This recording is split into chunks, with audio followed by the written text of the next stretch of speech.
On this episode of Make It with Calvin, I still got Maker Faire stuff printing behind me, but today we're going to be talking about this. It's the USB battery pack belt holder. And yeah, you kind of get the idea. Belt holders are probably also going to become my signature, as well as O-rings.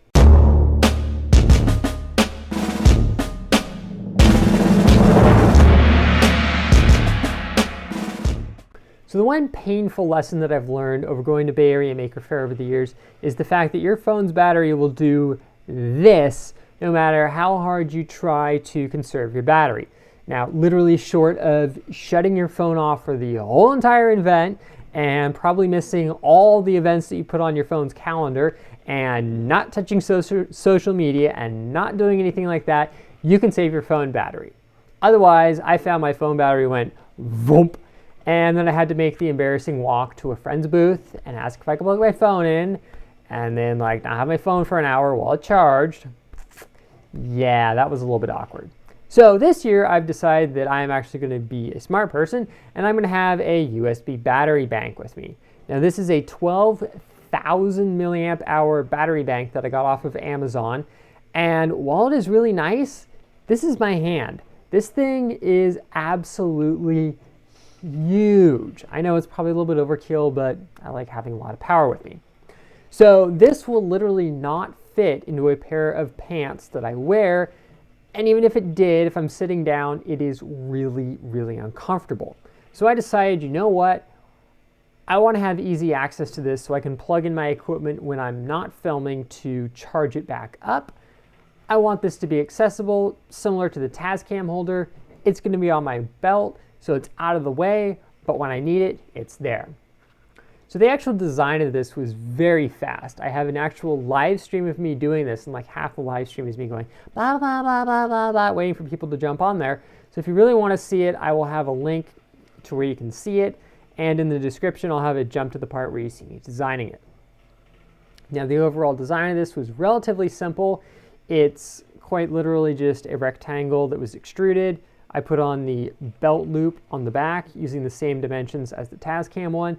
And then just for the sake of, if this thing did get left behind at Maker Faire, I wanted to have some kind of branding on it so people would know whose it was for the sake of finding it. So I do have kind of ghosted on there my logo. I just pulled it out about 10 thousandths of an inch, so no support material was required, but it was enough to make it visible that, oh gee, yeah, this is Make It With Calvin's battery bank. Now for the actual printing of this, the material that I ended up using was Filaflex, only because I wanted this to be a really tight fit, and Engine Flex, much as I like it, was actually not squishy enough. This material is ridiculously squishy and ridiculously stretchy. The other advantage is it has a lot of friction, as you can tell. Just a little bit annoying if you have to pull this out, but it's an advantage because it really keeps it in there. Now there's a slight design modification I made is I put 3 holes in the bottom. Reason behind this is, one, it allows you to push something from the bottom, like say a back end of a skewer, a pencil eraser, something soft like that, up against the bottom of the battery bank to help slide it out. But at the same time, it also allows air in and out, so you're not trying to either pull a vacuum or push air in, which is a pain. One last thing that I'd mentioned on the stream as well is I had made these little openings for your fingers, which in some sense I think need to be bigger, but I wanted to protect as much of the battery bank as possible. So, you know, they're tiny, but they're there to give you some traction so you can pull this out. Now, if you want to make your own, I will have a link in the description to where you can download it, as well as an Amazon link to where you can pick this up.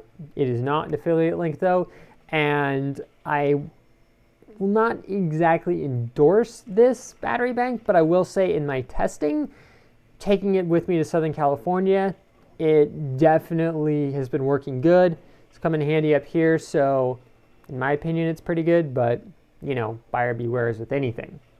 That said, if you want to build your own, this one does require a very flexible filament, such as a NinjaFlex or a Filaflex. So if your machine is not capable of doing that, you might want to look into somebody who is capable of doing it. Now, my Ultimaker was able to pull this off, and it wasn't the most pretty, but you know what? Functionality sometimes has to come at the sacrifice of aesthetics. And personally speaking, I think it looks pretty good. And considering how floppy this was at the top, I'm actually amazed it even printed in the first place. So as for me, I got some more stuff I need to make up in the race to get things ready for Maker Faire. So I will see you guys here next time on Make It with Calvin.